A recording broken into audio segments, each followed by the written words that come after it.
Salut à tous. Alors, on fait un petit point sur les cryptos. Ça fait un moment qu'on n'a pas regardé publiquement en tout cas. Pardon. Donc, on va attaquer par BTC qui est clairement la crypto la plus forte. Et pour moi, si on regarde le BTC, on a un sommet du RSI qui est trouvé sur cette vague-là, qui est probablement la vague 3 de la vague 3. Ici, la vague 5 de la vague 3. Et là, on est en train de trouver très probablement la fin de la vague 5. De la vague 5. Qu'est-ce que ça veut dire? Ça veut dire que là, clairement, on identifie 5 vagues. 1, 2, 3, 4, et la cinquième qui est là, qui diverge avec la troisième, et sachant que le RSI de la troisième et de la cinquième diverge avec le RSI du top de la troisième vague. Enfin, de la troisième vague de la troisième vague. Donc autant vous dire, sur le prix, on fait ça. Sur le RSI, depuis ce point-là, on fait ça. Ok. Donc on a vraiment une divergence qui existe et qui montre probablement l'affaiblissement du mouvement. On a aussi au niveau temporel des durées de vagues qui sont à peu près similaires. Hein. Si on regarde le bottom ici jusqu'au top ici, hop, si on regarde du bottom ici jusqu'au top ici, que je remets au bottom, vous voyez, ça nous fait 1, 2, 3, 4, 5. C'est des mois? Ouais, 5 mois d'écart. Bon, 5 mois d'écart sur un truc qui dure 3 ans, c'est pas énorme. Pour dire qu'en niveau temporel, on est à peu près dans le même degré que ça. À la différence, par exemple, si on avait considéré qu'ici c'était la fin du mouvement, ça faisait un mouvement de 2 ans, euh, même moins que ça, versus un mouvement qui faisait 3 fois ou 2 fois et demi le temps avant. Donc c'est pas concordant. Donc au niveau temporel, de durée de mouvement, on est mûr, entre guillemets. Au niveau prix, on a bien 5 vagues. Alors on peut toujours étendre, hein, ça je vous le dis à chaque fois, on peut toujours décider de partir en full parabole. Il faut imaginer que la pente de ça, c'est quasiment la même hein, que la pente qui va du bottom de la vague 2 jusqu'au top de la vague 5 hein, au total. Qu'est-ce que je disais? Donc au niveau du prix, ben, on a bien pump. On est dans les zones clairement, hein, sans trop de problèmes. On est dans la golden extension, on a passé en 236. Qu'est-ce qu'on peut dire après? Et après, on a tout le contexte ben, mondial, économique et mondial.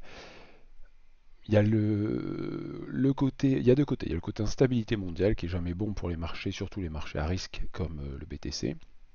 Et il y a le côté pro-crypto qui est en train d'apparaître, enfin qui est en train d'apparaître, dont on entend parler.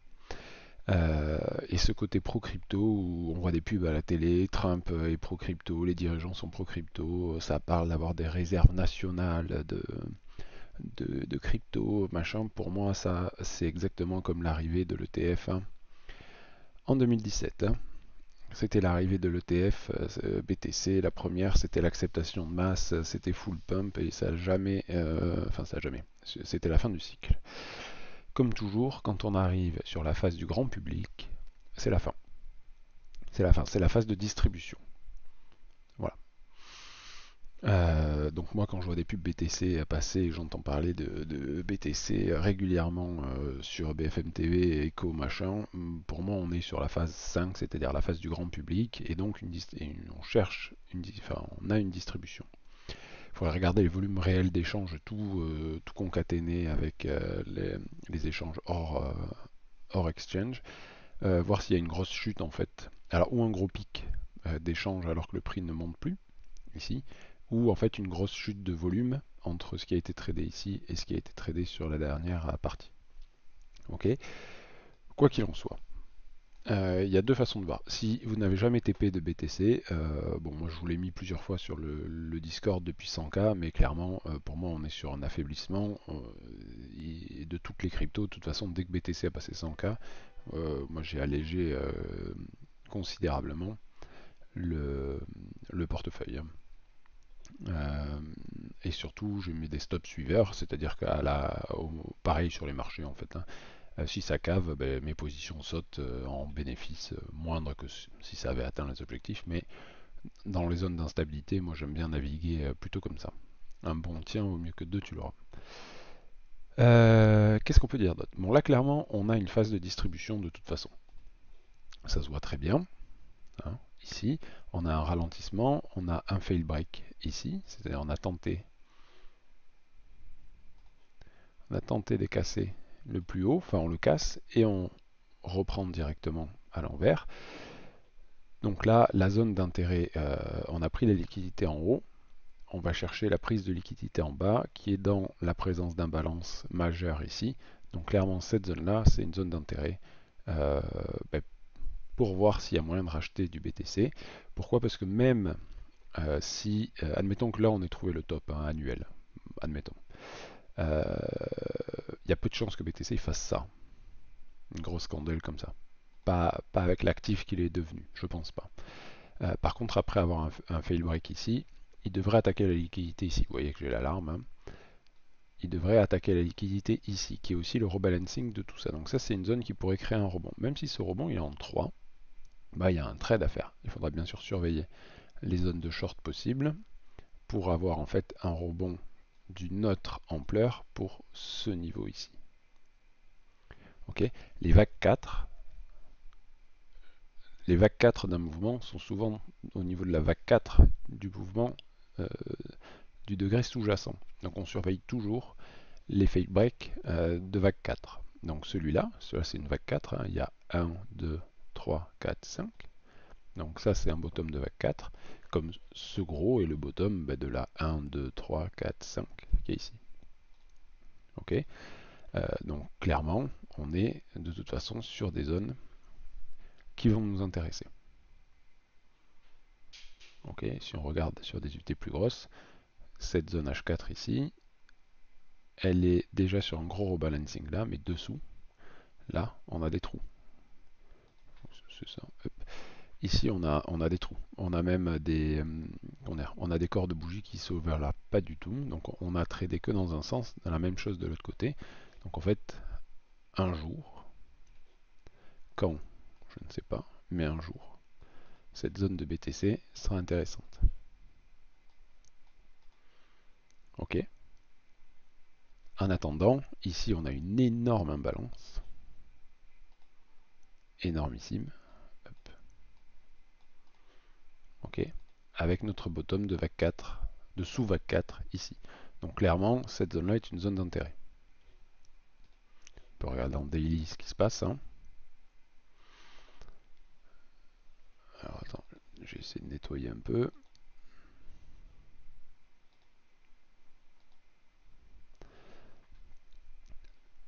Donc en daily, on a eu la grosse mèche hier hein, qui a attaqué sévère. Ça tente le rebond. Moi j'aurais plutôt tendance à dire en fait sur des UT plus petites. Hein. Euh, on attend que ça comble les imbalances ici et on short le pullback des imbalances. C'est-à-dire on a la zone d'imbalance ici, ça pour aller là. Ça c'est un trade qui est intéressant pour moi. Mais il faut d'abord qu'on vienne casser ça. Donc up. Ok, donc au niveau macro, vous avez compris, pour moi on cherche une fin. Ou alors on cherche en tout cas un retracement, on cherche une fin. Alors, on cherche la fin, il y a deux visions. Ou on cherche la fin depuis ici, c'est-à-dire on a 1, 2, 3, 4, 5. Et donc là on fait 1, 2, 3, et on va attaquer la 4. Donc ça fait bas, hein, ça pique. Je vous rappelle que la même, hein, quand je vous avais dit qu'on reviendrait taper ça, enfin, la zone entre ça et ça, pour trouver le bottom, il y a plein qui disaient impossible, c'est trop bas. Bon, hein, c'est toujours pareil.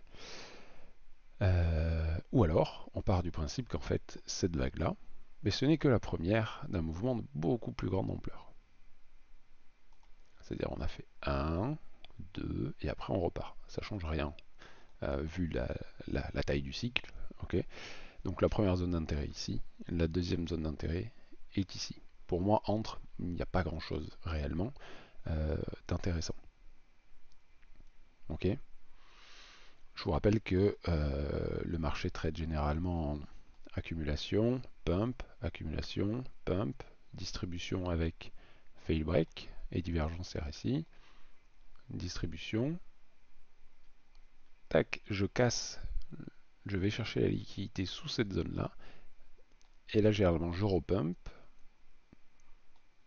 j'ai cette zone-là ici, et là j'ai le choix où je continue, ou alors j'ai attaque plus bas. En tout cas, les prises de liquidité sous les zones d'accumulation ou de distribution, c'est toujours des zones intéressantes à venir trader. Donc voilà pour BTC, c'est clairement l'actif le plus fort. S'il y en a un que vous devez garder et trader le plus, c'est clairement celui-là, sans aucun souci.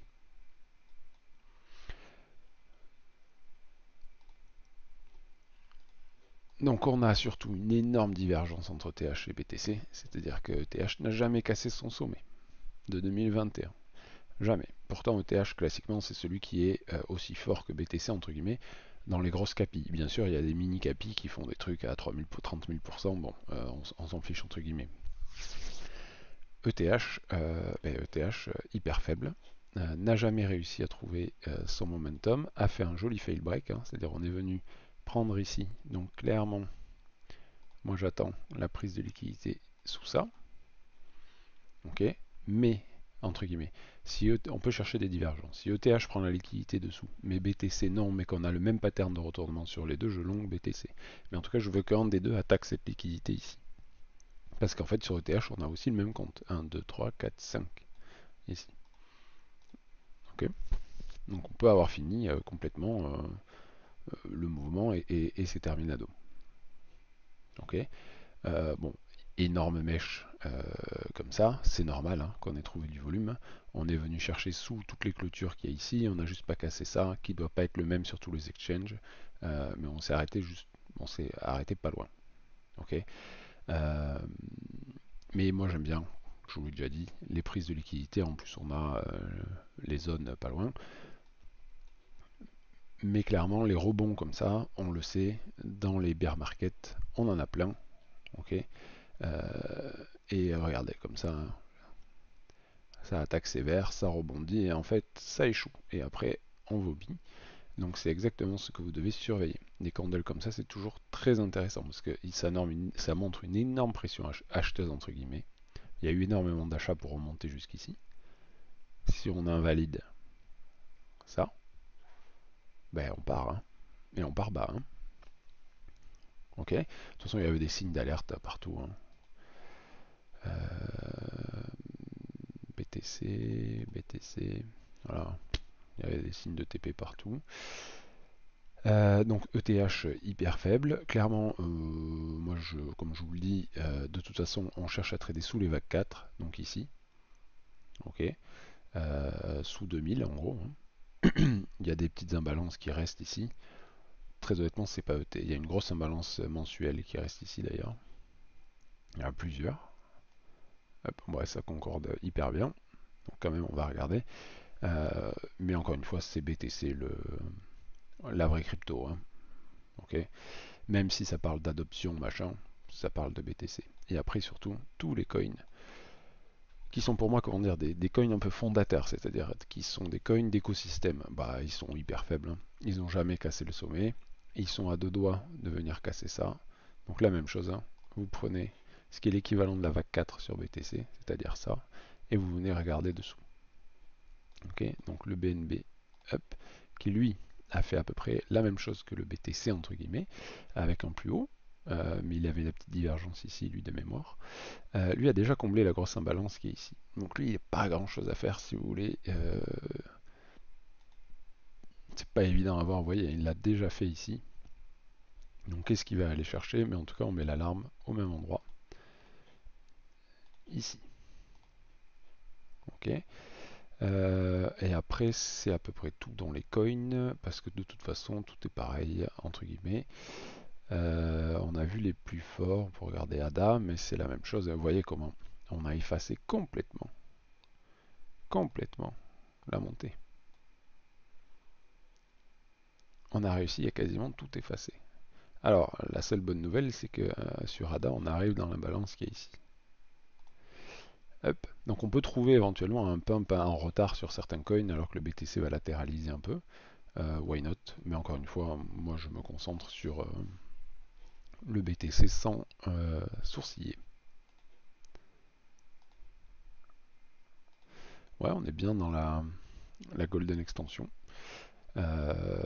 Why not? Mais comme je vous dis, je pense que ça, c'est juste un effet de surprise. Voilà.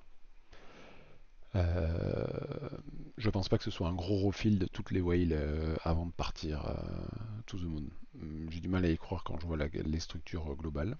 Donc, je suis plutôt pas trop optimiste sur les cryptos. On peut regarder le SP500 en mensuel. Hop. Donc le SP500 en mensuel. Pour moi, on est dans un truc qui s'appelle le ventre à terre, hein, c'est ça. Quand on fait des candelles qui montent, on n'oscille pas. D'accord. Il n'y a pas de grosses oscillations. Alors c'est du mensuel, hein. On en a eu quelques-unes ici. Vous voyez qu'on allait prendre la liquidité dessous. Là, on a eu énormément d'overlap. On est allé prendre la liquidité sous ça. Tac. Et là, on continue de pump. On n'est pas loin de la structure, enfin de la golden extension. Donc quand le SP500 arrivera dans cette zone-là, il faudra surveiller les oscillations weekly. Vous voyez, mais pour moi, il y a de la marge encore. On a de la marge pour push sur le SP500. Ok. Le Nasdaq, c'est un peu la même chose, mais on tend à partir un peu en grosse divers ici, un bloc assez horrible. Ok.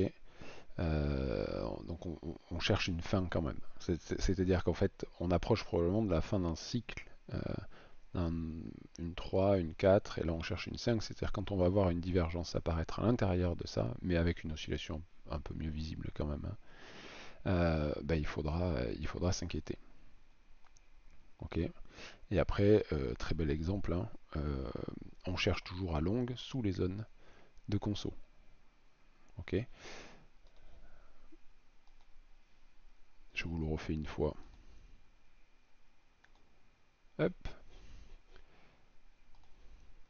Accumulation, pump, accumulation, pump, accumulation, pump, fail break. Et après, il y a, pour la version boule, il peut se passer ça. On casse, on rebondit, on descend, on rebondit un peu, on descend, on va chercher sous ça, par exemple, et hop, on rebondit. Le rebond de ça apparaît après avoir cassé ça, clac, clac, clac, clac. Donc c'est toujours des zones d'intérêt. Si vous regardez cette cloche là, donc je vous invite à regarder la vidéo sur les cloches, hein, parce que c'est exactement ce que je suis en train de vous montrer. On a quoi comme grosse conso? On peut dire qu'on a ça. Alors on va pas faire comme ça. Hop.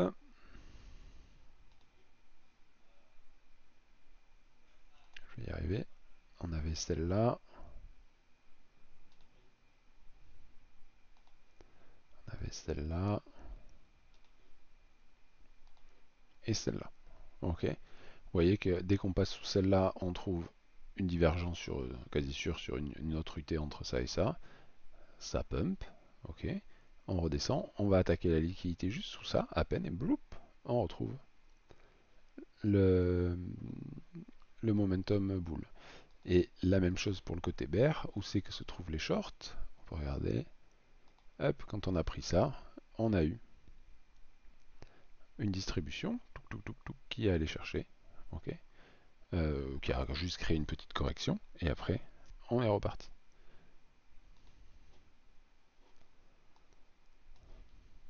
Ok. Vous avez la même chose en boule ici. Hein. Pourquoi il ne veut pas dessiner?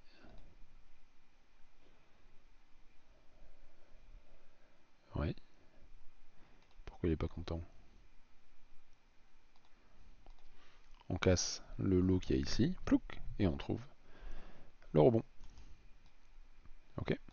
Et le refus comment dire,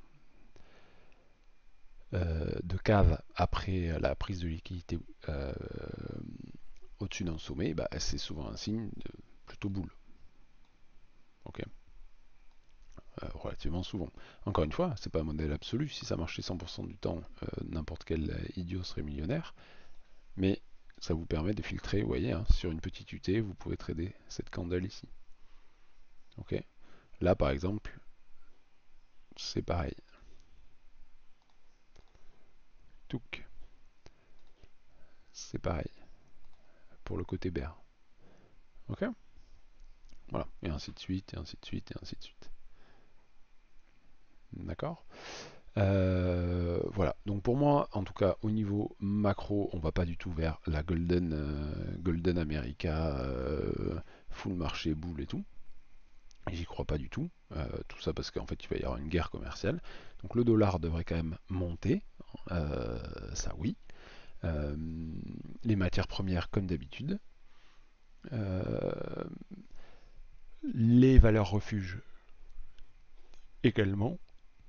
Par contre, le BTC pour moi n'est pas vraiment une valeur entre guillemets refuge. Et moi j'aurais tendance, enfin je vous dis ce que je fais après, ça vous y accordez la valeur que vous voulez. Euh, moi je me méfie beaucoup des banques. Quand vous voyez les banques à l'heure actuelle qui ont du mal à prêter l'argent, ok, les banques centrales qui ont serré la vis en disant que bon, vous n'allez pas imprimer non plus ad vitam aeternam, les banques qui commencent à avoir du mal à prêter l'argent, vous le voyez parce que l'immobilier se casse la gueule, enfin se casse la gueule. Ça se voit peut-être pas au niveau du prix, mais en fait, au niveau du prix global que vous payez, parce que les taux ont nettement augmenté, mais il y a beaucoup plus de choses en vente. Par exemple, un truc qui est très flagrant, autour de chez moi, il y a des panneaux, on a la maison qu'il vous faut au bassin d'Arcachon. Moi, j'ai jamais vu de pub en 40 ans pour acheter des maisons au bassin d'Arcachon. Il n'y avait pas besoin de pub. Il y avait une telle demande par rapport à l'offre que les mecs ne s'en mettaient pas à payer des pubs. Maintenant, il y en a. Ça veut dire que même ces biens-là ne se vendent pas. En tout cas, ne se vendent pas aussi facilement qu'avant. Donc il y a une tension monétaire qui existe. Euh, et donc moi, je me méfierais beaucoup des banques. Okay, c'est-à-dire moi, je ne serais pas surpris qu'on ait une énorme banque qui fasse une crise de liquidité. C'est arrivé en 2008, ça arrivera sur la prochaine crise. Et encore une fois, je vous rappelle, les crises, on les voit jamais venir. Il y a ceux qui n'y pensent jamais, donc c'est sûr, ils les voient jamais venir. Il y a ceux qui y pensent et ils l'attendent pendant des années et des années, mais quand elle arrive, en fait, ça arrive tellement vite que des fois, ils sont même pas prêts. Ou alors, ils sont prêts depuis des années et en fait, il n'y a pas eu d'optimisation du portefeuille. Mais pour moi, là, on a tous les ingrédients possibles, encore une fois, possibles, pour avoir une grosse tension sur les marchés. Alors qui peut être courte. On peut avoir une grosse correction et après on repart de plus belle si ça s'aplanit derrière. C'est-à-dire on peut entre guillemets crever l'abcès mondial.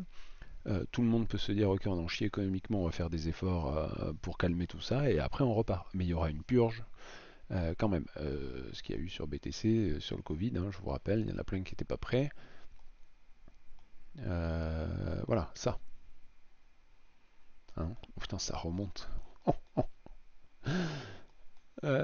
Ça, il y en a plein qui n'étaient pas prêts à ça. Ok. Et encore une fois, on peut faire ça sur un marché tradit, peut-être pas aussi violent, mais un peu plus espacé. Grosse tension, tout le monde se calme, et ça stabilise et on repart. Mais voilà, moi je suis plutôt dans ce mood-là. Et autant, je pense pas avoir un mood très pessimiste, machin, mais il me semble que durant quasiment tout le bull run là, j'ai toujours soutenu des achats. Clairement, je me suis calmé depuis qu'on a passé la TH, ok, d'avant, parce que ben, clairement, pour moi, on n'a pas une marge si grande que ça de progression derrière. Donc pour moi, on changeait de mode. Là, on était vraiment sur un mode de grosse accumulation. Là, on était sur un mode de distribution. Et là, on est bien évidemment sur un mode de distribution encore. Pour moi, il est hors de question d'accumuler des cryptos à ces prix-là, sur ces zones-là, avec ces graphes-là. Ok.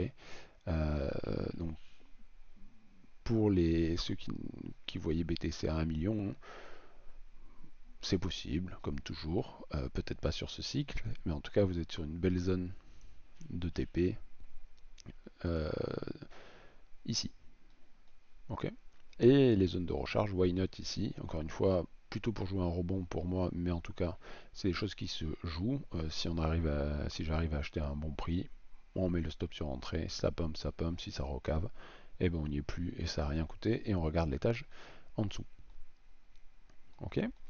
La même chose, hein, si ça se met à cave, à l'intérieur de cette box là, vous prenez tous les lots, alors plutôt weekly, hein, que voilà, tac, et vous regardez si on va réagir juste dessous, touc, et vous pouvez jouer des pumps.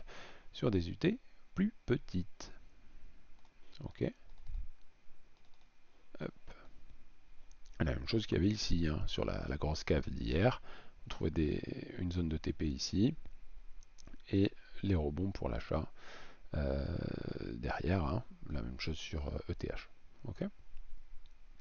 Donc voilà, globalement, j'ai pas grand chose de plus à vous dire. Je vous ai partagé pour moi l'idée globale sur la tête globale des chartes pardon, dans l'ambiance mondiale actuelle. Et je vous le redis, regardez autour de vous, ça parle quand même beaucoup de crypto. C'est entre guillemets l'adoption par le grand public, la quatrième ou la cinquième en fonction de depuis quand vous êtes dans les cryptos. Voilà, hein, on sait entre guillemets comment l'adoption par le grand public finit. Pourquoi j'ai ça moi? Hop. Ça finit toujours par une distribution. Ok.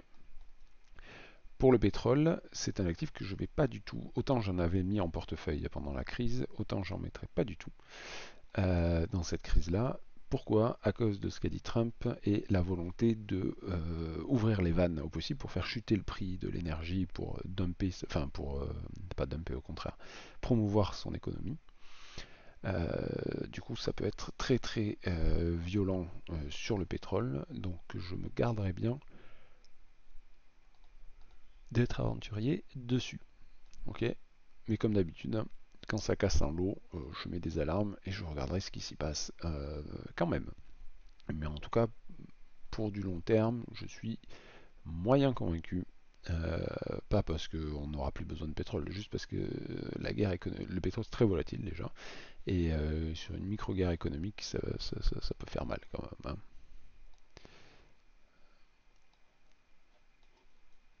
Bon, il y a zéro tension sur le VXX.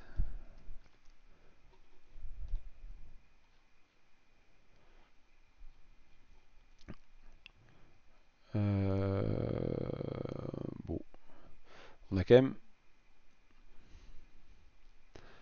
petite ascension globale quand même. Mais bon, le problème du VIX, hein, c'est que qu'on a, c'est les spikes. Hein. Donc bon, vous voyez, hein, ça pique, ça redescend. Donc on peut pas y accorder non plus une fiabilité de fou. Hein. Alors l'indicateur n'est pas du tout adapté pour ce type de graphe. Hein. Enfin, ce type de choses. De toute façon, ça c'est un truc qui est distribué quasi normé, donc faut le trader en outlayer. Mais on surveille. Si le VIX commence à s'installer à des moyennes tout petit peu plus hautes, faudra s'alarmer un petit peu. Euh, Exemple, hein, le VIX était là, il s'installe un étage plus haut, il s'installe un étage plus haut, le Covid apparaît. Ok. Donc voilà, si on commence à se réinstaller un étage au-dessus, attention. Voilà. Et qu'est-ce que j'avais à vous dire d'autre? Non, bah sur le Dow Jones, c'est la même chose. Hein. On voit qu'on oscille. Vous voyez, là, vous avez des petites oscillations. Ah, l'oscillation, elle grandit. Elle grandit, donc ça veut dire qu'on distribue gentiment. Ça ne veut pas dire du tout que c'est la cave, mais on distribue gentiment. Ok. Sachant qu'on a cet énorme trou ici. Hein. Alors, on n'y est pas, hein, mais on met des alarmes pour le jour où ça y sera, pour y penser. Ok. Donc voilà, je vous souhaite à tous et le gold sur pump. Hein. Bon, moi j'aime pas le gold hein, de base parce que pour moi je comprends le principe de réserve, mais pour moi c'est inutilisable. Mais le gold sur pump, ok. Si on était passé en risk on parce que Trump ça va être trop bien, on aurait pour moi une distribution du gold. Pour l'instant on l'a pas. Alors ça peut se mettre en place. Hein. Trump il est président depuis même pas un mois, donc même pas 15 jours je crois. Donc laissons le temps au temps. Mais si on commence à avoir un gold qui accélère, un VIX qui commence à monter doucement, c'est pas bon. Si on commence à avoir un gold qui se met à distribuer et un VIX qui baisse, et ben pourquoi pas, on va partir sur un bull run sympa. Mais j'y crois, perso, à ce jour, zéro. Ok. Euh, pour euro dollar, donc le dollar devrait être fort hein, dans la crise. pareil, hein, on avait pris la liquidité sous le dernier lot et on pump. Donc malheureusement, les lots qui restent, ils sont vraiment plus bas. Et ça sent pas bon pour l'euro dollar. J'espérais vraiment qu'on arrive à trouver un gros pump. Alors, on y est peut-être, hein. C'est-à-dire que là, on est clairement dans la zone avec la grosse imbalance, la prise de tous les lots. Donc à voir. Si dans les jours, les semaines plutôt, parce que c'est weekly, les mois même qui viennent, on commence à repartir vers le haut sur l'euro dollar, alors on pourra estimer qu'on a peut-être trouvé un bottom ici. Et on peut espérer du coup avoir un euro qui performe. Encore une fois, ça ira dans un scénario plutôt risk on, avec un dollar qui va plutôt se stabiliser et une Europe qui reprendrait une économie.